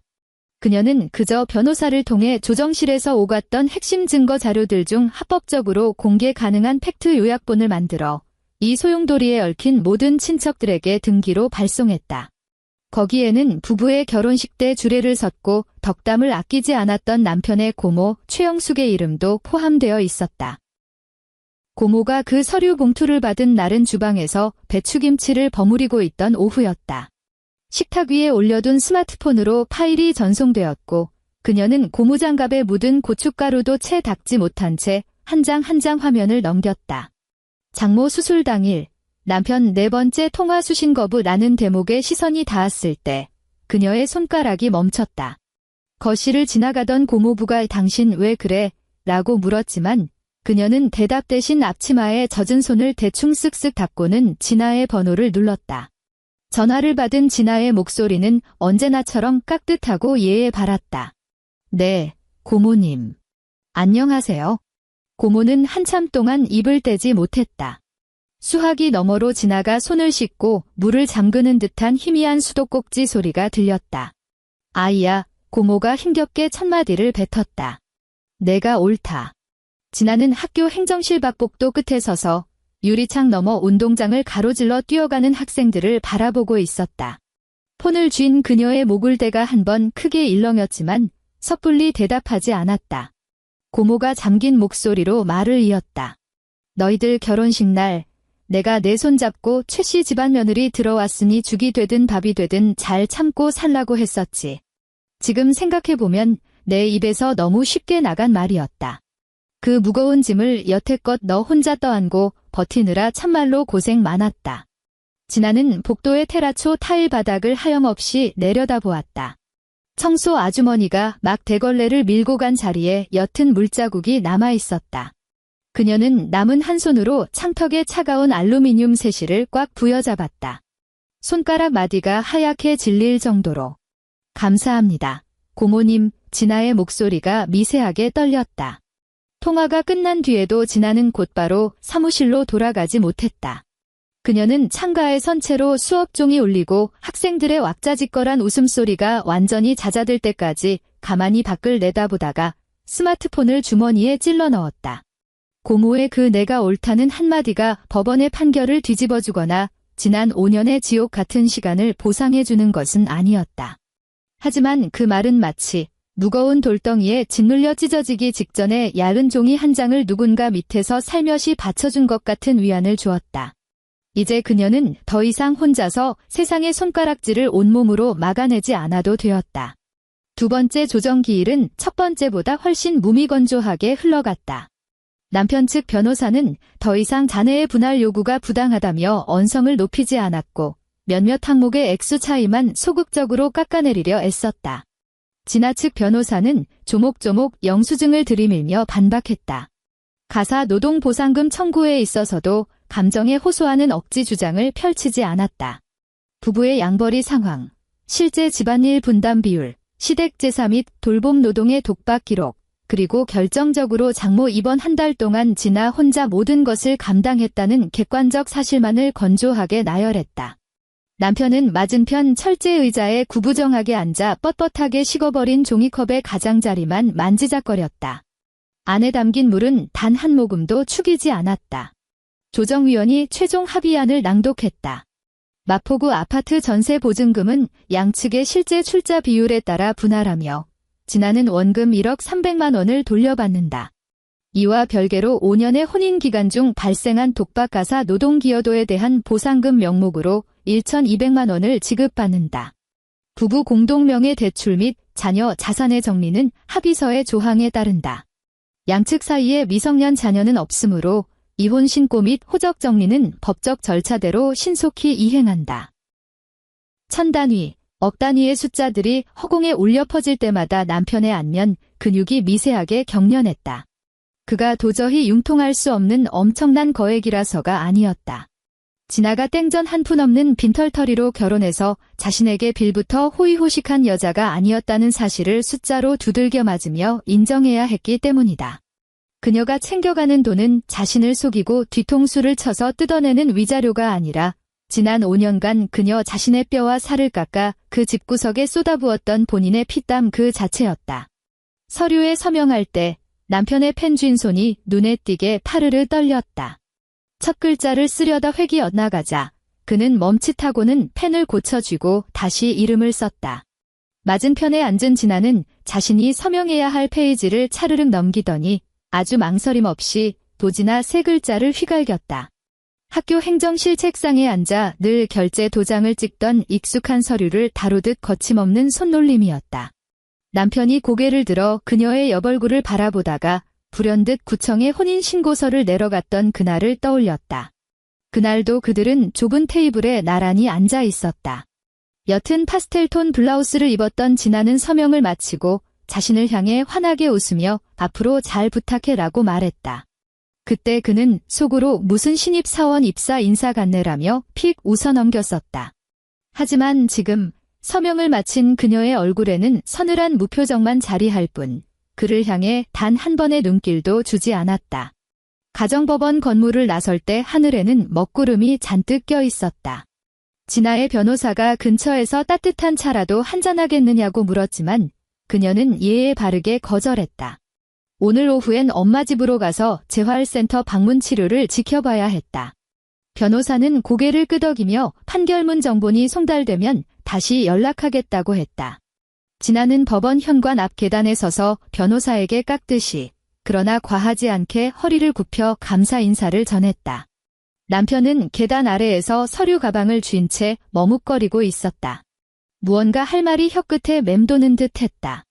진아가 그를 지나쳐 가려 하자 그가 다급히 불렀다. 진아야. 그녀의 구두 굽소리가 멈췄다. 남편은 핏기 잃은 얼굴로 그녀를 쳐다보며 입술을 달싹이다가 간신히 목소리를 쥐어짜냈다. 우리 엄마가 친척들한테 당신 욕하고 다닌 것 알고 있어? 진아가 대꾸했다. 나 그동안 남편이 쥐고 있던 서류 봉투 귀퉁이가 땀에 젖어 허옇게 일어났다. 내가 진짜 이기적이었어. 미처 거기까지 생각을 못했어. 진아는 그를 물끄러미 응시했다. 그녀는 안다. 저 남자의 입에서 나오는 말이 진심 어린 참회일 수도 있고 아니면 그저 자신을 짓누르는 죄책감의 무게를 조금이라도 덜어보려는 값싼 이기심일 수도 있다는 것을. 예전에 오진하였다면 남편이 말을 채 맺기도 전에 아니야. 괜찮아. 나도 옥해서 심하게 군 부분 있어라며 서둘러 대화를 수습하고 그가 딛고 내려올 면죄부의 계단을 깔아주었을 것이다. 하지만 이번엔 달랐다. 그녀는 침묵에 쉬면 속으로 그를 밀어넣은 채 가만히 서 있었다. 자신이 던진 말에 돌아오는 메아리가 없자 남편의 목소리가 기어 들어갔다. 미안하다.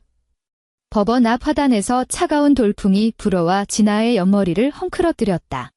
그녀는 손을 들어 뺨에 붙은 머리카락을 귀 뒤로 단정히 넘겼다. 그 말, 그녀가 서늘하게 말했다. 우리 엄마 뇌경색으로 수술실 들어가던 그날, 내 전화 수신 거부하기 전에 했어야지. 남편의 두 눈동자에 담겨있던 마지막 희미한 빛마저 훅 꺼져버렸다. 진아는 더 이상 그에게 시선을 주지 않고 도로변으로 걸어가 팔을 들어 택시를 잡았다. 빈 차가 그녀 앞에 부드럽게 멈춰 섰고 뒷좌석 문을 열고 타는 그녀의 등 뒤로 문이 쾅 닫혔다. 택시가 빗방울이 흩뿌려지기 시작한 교차로 속으로 매끄럽게 합류할 때 그녀는 룸미러를 통해 남편을 보았다. 그는 아직도 한 손에 이혼 서류가 든 봉투를 힘없이 쥔 채 방금 전 굳게 닫혀버린 거대한 문을 망연자실하게 바라보는 사람처럼 계단 아래 덩그러니 서 있었다.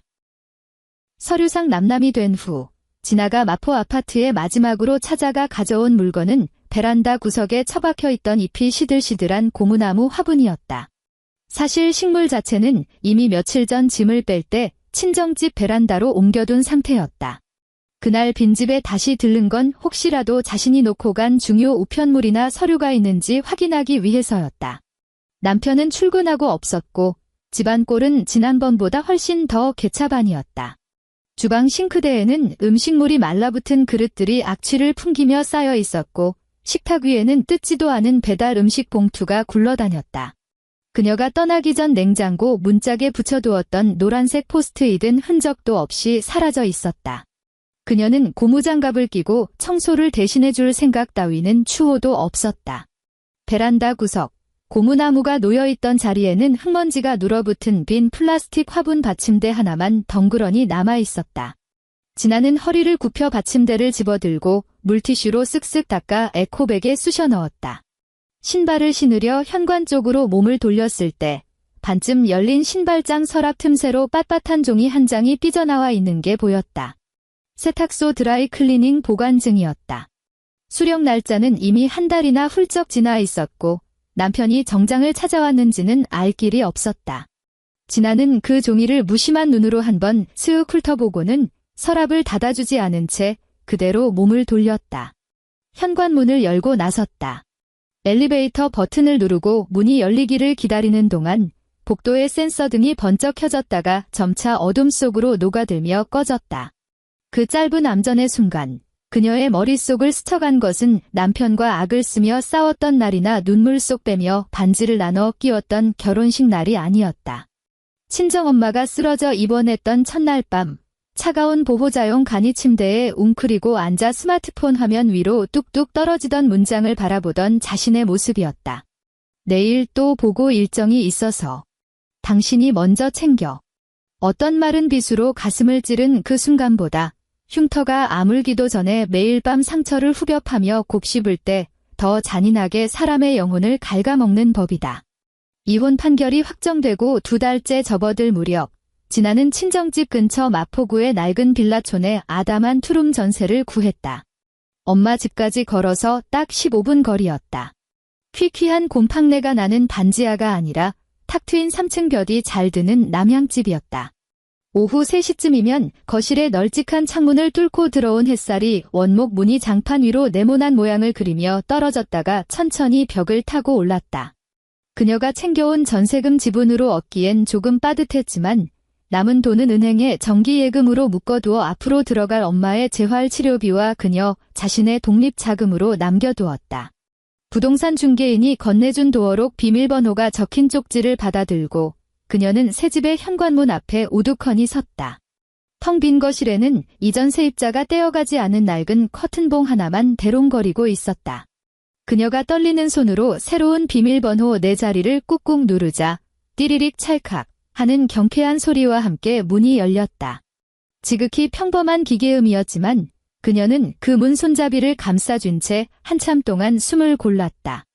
진아는 가장 먼저 프레임이 낮은 평상형 원목 침대를 하나 주문했다. 매트리스가 단단하고 등받이 장식이 없는 심플한 디자인. 결혼 준비를 할 때 그녀가 가장 갖고 싶어 했던 바로 그 모델이었다. 당시 남편은 잠만 잘 건데 뭐 하러 비싼 걸 사? 그냥 침대 밑에 수납장 달린 싸구려 사자며 코웃음을 쳤었다. 결국 남편의 고집대로 샀던 신혼집의 침대는 높이가 너무 높아서 툭하면 정강이를 부딪히기 일쑤였고 밑에 달린 서랍은 아기가 맞지 않아 매번 이불 커버를 갈 때마다 매트리스 반대편으로 넘어가 낑낑거리며 끌어당겨야 했다. 새 침대가 배송되어 오던 날 설치기사가 안방 바닥에 나사못을 흩어놓고 드릴로 나무 판자를 윙윙 조립하고 있었다. 방문턱에 기대어 서서 그 광경을 지켜보던 진아에게 기사가 물었다. 사모님, 침대 헤드는 어느 쪽 벽으로 붙여드릴까요? 진아는 방 안으로 성큼 걸어 들어가 손가락으로 한쪽 면을 당당하게 가리켰다. 창가 쪽 햇살 들어오는 방향으로 바짝 붙여주세요. 그녀가 말했다. 설치기사가 고개를 끄덕이며 묵직한 프레임을 번쩍 들어 방향을 틀었다. 창문 틈새로 쏟아져 내린 눈부신 햇살이 아직 매트리스를 얹지 않은 매끄러운 잣나무 결 위로 산란했다. 진아는 조심스레 손을 뻗어 나무 모서리를 매만졌다. 손끝에 느껴지는 오돌토돌한 나뭇결의 촉감이 너무나도 생생했다. 그녀는 신혼집 가구를 고를 때 항상 남편의 뒤통수만 바라보며 당신이 알아서 골라요 라고 양보했던 자신의 모습을 떠올렸다. 그때는 자신이 참는 것이 이 집안에 빠르게 안정을 가져오는 현명한 아내의 처세술이라고 믿었다. 하지만 지금 돌이켜보면 그녀가 끊임없이 뒤로 물러나며 내어주었던 것은 고작 침대 프레임이나 밥그릇의 모양, 암막 커튼의 색깔 따위가 아니었다. 나는 이것을 원한다고 당당하게 요구할 수 있는 자신의 목소리 그 자체였다. 친정엄마가 지팡이에 의지한 채 처음 진아의 새집 구경을 왔을 때 모녀는 천천히 계단을 밟아 올라갔다. 엄마의 걸음걸이는 여전히 불편했지만 담당이는 근육신경이 아주 잘 회복되고 있다고 긍정적인 소견을 내놓았다. 현관문을 열고 들어선 엄마는 베란다 창밖의 풍경을 한번 쓱 둘러보고 주방의 타일을 만져보더니 마지막으로 안방 문턱에 서서 한가운데 놓인 원목 침대를 발견하고는 피식 웃음을 터뜨렸다. 이거 참 예쁘게 생겼네. 엄마가 뭉툭한 손가락으로 매트리스 커버를 툭툭 두드렸다.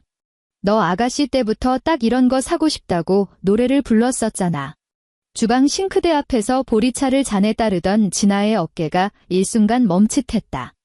찰랑거리는 유리잔을 쟁반에 받쳐 들고 식탁으로 다가오며 그녀가 놀란 눈으로 물었다. 엄마가 그걸 어떻게 기억해? 내 새끼가 한 말을 애미가 어떻게 까먹어. 엄마가 식탁 의자에 털썩 주저앉으며 지팡이를 옆에 기대어 놓았다. 너 결혼 날짜 잡고 가구 단지 갔을 때 이 침대 앞에서 30분도 넘게 서성였잖니.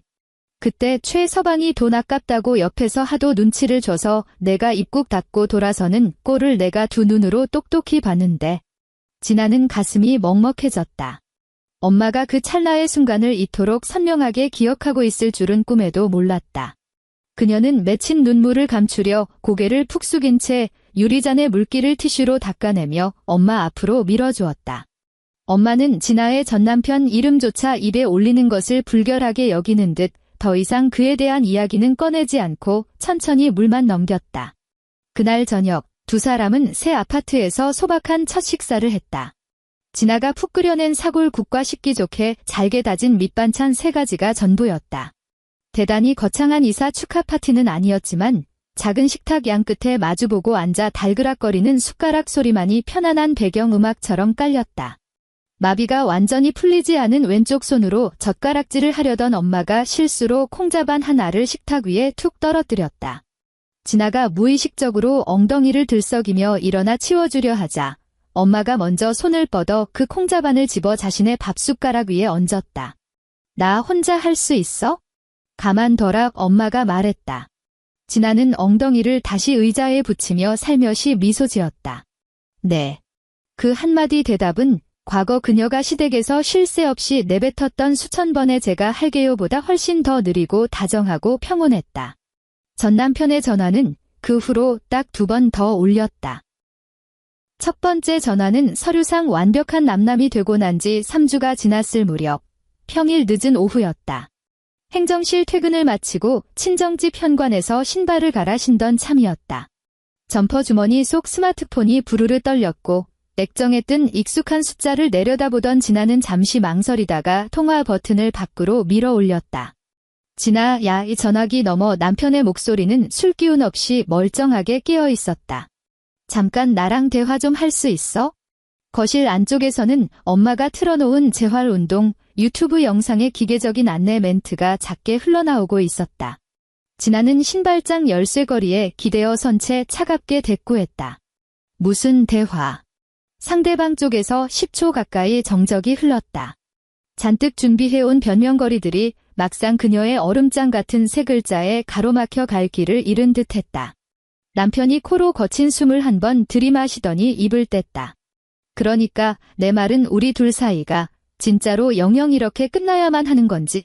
진아의 시선이 신발장 위에 놓인 손바닥만 한 다육이 화분에 머물렀다. 엄마가 퇴원하고 나서 시장에서 3,000원 주고 사온 녀석인데 며칠 전보다 통통한 잎사귀가 훨씬 더 생기를 머금고 있었다.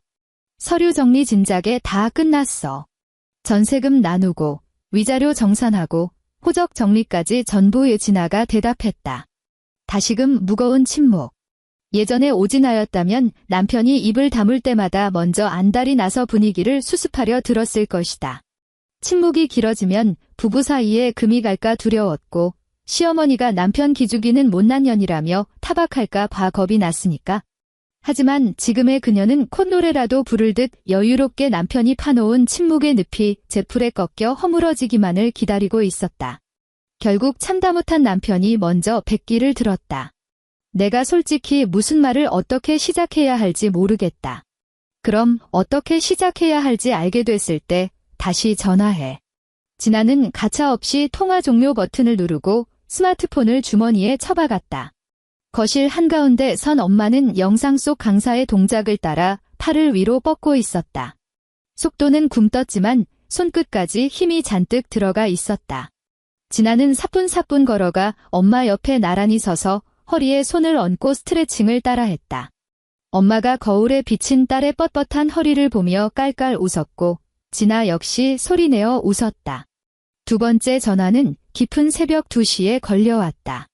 새로 구한 투룸 침대에 누워 막 선잠이 들려던 찰나 침대 머리맡이 지진이 난 듯 부르르 떨렸다.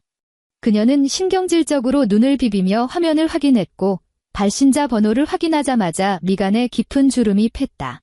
무시하고 다시 잘 수도 있었지만 이번에야말로 싹을 확실하게 잘라내어 다시는 이 새벽에 벨이 울리지 못하게 만들어야겠다고 다짐하며 통화 버튼을 눌렀다.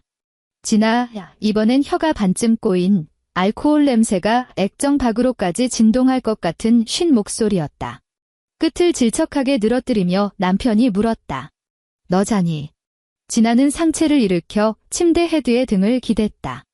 스탠드를 켜지 않아 방 안은 칠흑같이 어두웠지만 창문 블라인드 틈새로 1층 편의점 간판에 푸르스름한 네온 사인 불빛이 들어와 마룻바닥에 가늘고 긴 직사각형을 그려냈다.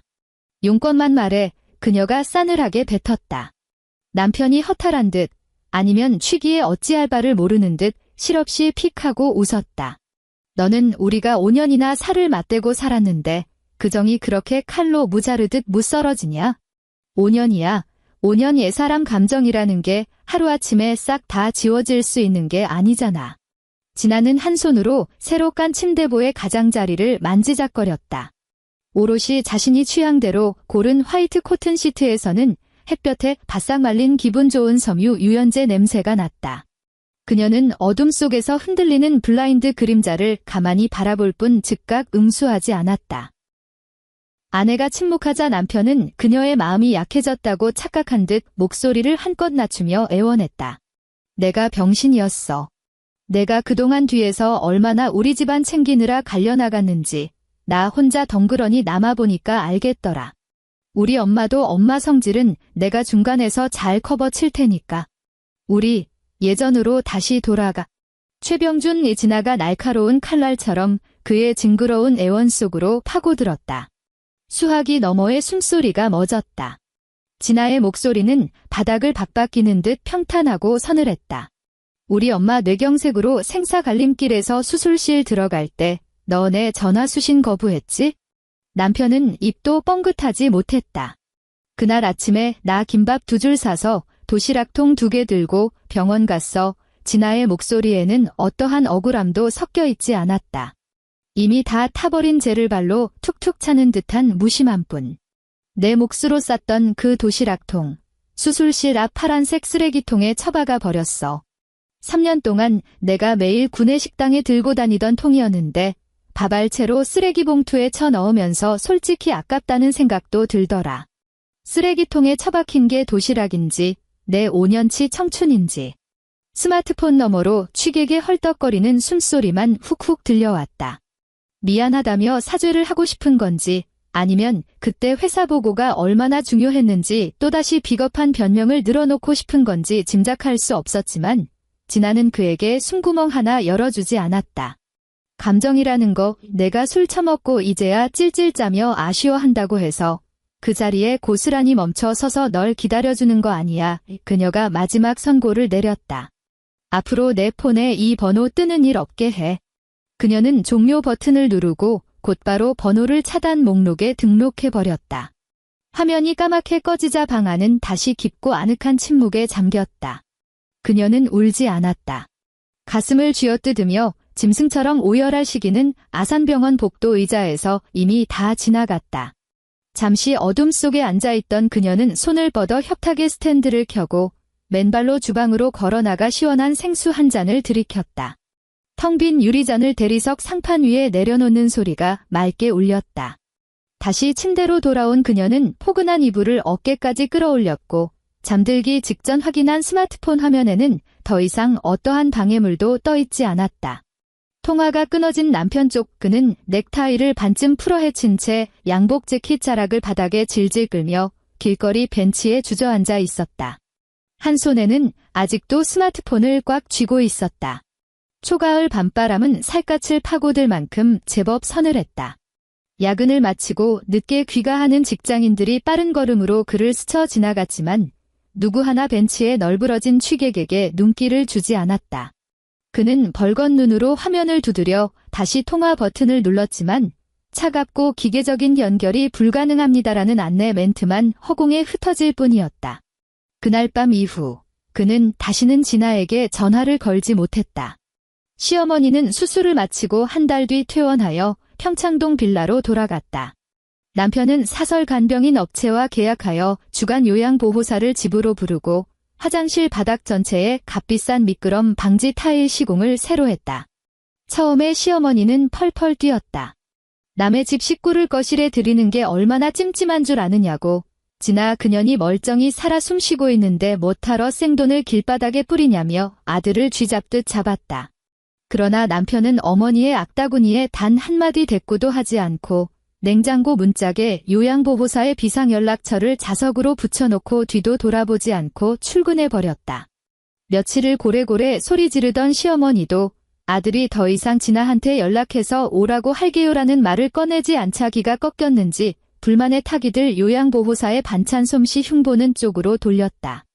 어느 날 늦은 오후 시어머니가 또다시 전화를 걸어 아들을 들들 볶았다. 독사 같은 년, 전세금 절반을 통째로 뜯어내서 집을 나갔는데 너는 사내 새끼가 자존심도 없이 그걸 눈뜨고 코 베이듯 뺏기냐? 회사 1층 로비에서 엘리베이터를 기다리던 남편의 손가락이 버튼 위에서 멈칫했다. 그 사람 돈이에요. 엄마, 그가 무미건조하게 대꾸했다. 시어머니가 전화통에 대고 숨 넘어갈 듯 캑캑거렸다. 내가 지금 정신이 나갔구나. 아직도 그년 치맛자락을 감싸고 돌아? 땡 하는 소리와 함께 엘리베이터 문이 열렸고 퇴근길의 동료들이 그를 쳐다보며 내렸다.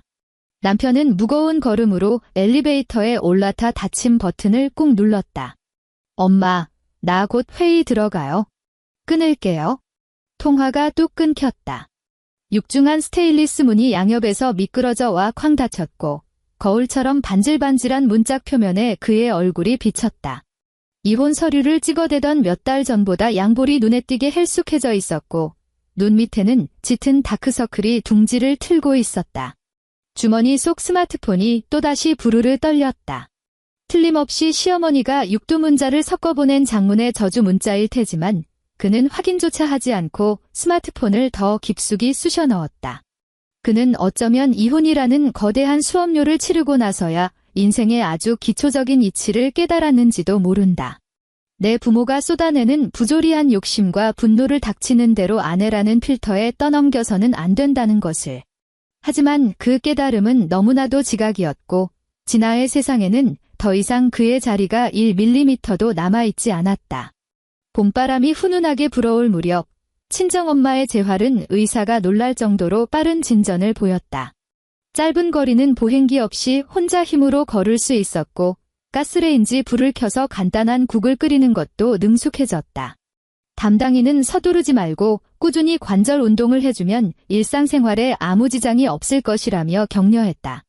진아는 친정집 거실 벽면에 요일별 재활 스케줄표를 알록달록하게 붙여놓고 일주일에 2번은 병원 물리치료실에 동행했으며 자신이 학교에 출근하는 날에는 주민센터에서 지원하는 방문 재활 강사를 연결해 두었다. 일거리가 몰려 바쁜 주간에는 주말에 미리 일주일치 약통을 채워놓았고 엄마 역시 스마트폰 알람 기능 사용법을 익혀 스스로 꼬박꼬박 약을 챙겨 먹었다. 해질녘 붉게 물든 노을을 등지고 모녀는 한강변 산책로로 나섰다. 바람은 날카롭지 않았고 강둔치에는 네발 자전거를 타는 꼬마들과 나무 벤치에 모여 앉아 장기를 두는 노인들로 붐볐다. 엄마는 네발 지팡이를 짚고 아주 천천히 한 걸음씩 내디뎠고 진아는 재촉하지 않고 반보 뒤에서 보폭을 맞췄다. 가로등 불빛이 하나둘 켜지는 강둑을 따라 걷다 보니 거대한 교각 밑그림자가 강물 위로 일렁였다. 탁 트인 강물이 내려다 보이는 펜스 앞에 이르러 엄마가 걸음을 멈췄다. 석양의 꼬리가 수면 위로 황금빛 비늘을 흩뿌리고 있었고 물기를 머금은 짭조름하고 시원한 바람이 불어왔다. 진아가 엄마의 목에 두른 스카프를 단단하게 여며주었다. 나는 널 그렇게 시집 보내놓고 범마가 불쑥 허공에 대고 혼잣말처럼 중얼거렸다.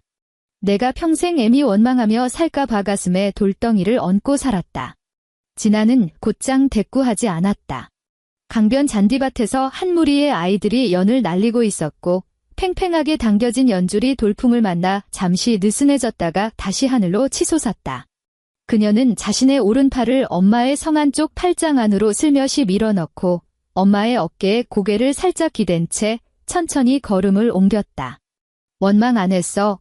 진아가 다정하게 말했다. 엄마는 발밑의 보도블록만 뚫어지게 쳐다보며 믿을 수 없다는 듯 되물었다. 정말 참말로 원망 한 번 안 했어? 진짜 안 했어. 진아가 낀 팔짱에 힘을 꽉 주었다. 그 5년이라는 지옥 같은 시간 속에서 내가 내 인생을 구원할 아주 귀한 걸 하나 배웠거든. 엄마가 고개를 돌려 딸의 눈동자를 살폈다. 그게 뭔데? 진아는 잠시 허공을 응시했다. 강바람이 이마의 잔머리를 흩날리며 시야를 어지럽혔지만 그녀는 굳이 손을 올려 쓸어 넘기지 않았다.